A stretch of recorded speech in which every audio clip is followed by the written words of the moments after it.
Hey, ugly. Everyone hates you. What a loser. Why don't you just go kill yourself? How do you separate what's normal kid interaction? How do you separate what's the norm that's defined by society that's tolerable? What is that threshold? Bullying is in and of itself a difficult concept to define, because what you're talking about is one person or one group of people forcing something on another person. It's not like a persuasion.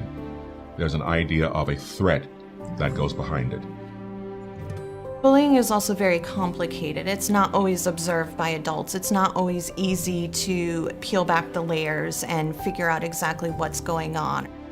But we do find that at least 1 in 5, minimum, 1 in 5 kids report bullying. Now, when you're looking at the population that we serve here, kids that have things like autism, depression, oftentimes those kids are bullied between 40 and 60%. The numbers go up depending on other circumstances. For example, in the LGBT community, more than 3/4 of them have reported being bullied. So these numbers are exceedingly high, and for the most part, we're looking at these as being underreports, not overreports. I think just that fear of what's going to happen, is this going to make it worse, leads to some hesitation. Previously, it was more obvious to, if someone had been physically bullied, they might come home with bruises or scratches or something like that with an objective sign of being bullied. And so I think that in many cases, if kids wanted to report it or not, it kind of got reported. So now I think that, things are a little more under the radar. Your child doesn't have some of the stuff that they did have. Maybe they're quieter. Change in behavior is going to be a big tip-off. Maybe they loved school. Now they don't want to go to school. They're not going to go to school. They were an outgoing kid. They had a lot of friends, and now they don't. Their friend group changes. They become we call the word somatic. They think about it, they ruminate on it, they start being sick more. Those are the pieces to start looking for. Something's happened. And so long term, you're really looking at a kid who may struggle with trust in relationship and being able to be successful in a relationship because of the prior experiences of not having trust.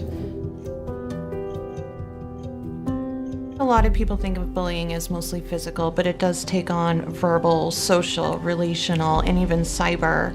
A lot of kids like to be on their social media, 10 o'clock, 11 o'clock at night when they're supposed to be in bed. And oftentimes, that's when a lot of the bullying occurs. We all went to school, and there might have been a bully there, but once you got home, you were away from that bully. And now with so much social media, where there's not an adult around to even have a chance of seeing it. Social media is powerful, it's amazing, it's wonderful, it's dangerous. There's so many ways to look at it. And it doesn't all make it good, it doesn't all make it bad. But understanding how to work through it and be safe with it is another story.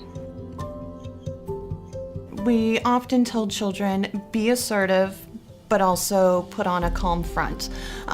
You don't want to be aggressive or challenge the bully in any way. Assert yourself, walk away, tell an adult if you can. If you're witnessing bullying, address the bully and just say stop.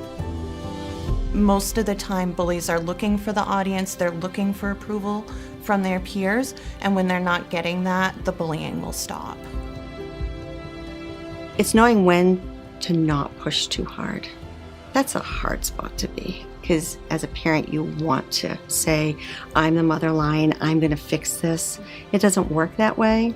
And so being able to kind of sit and listen sometimes without jumping to advice and being able to validate their feelings so that they're encouraged to talk to you about things that are going on. You're fighting alongside every single day and hoping that, today was a great day. To get a text at the end of the day, my day was great, is the best feeling in the world.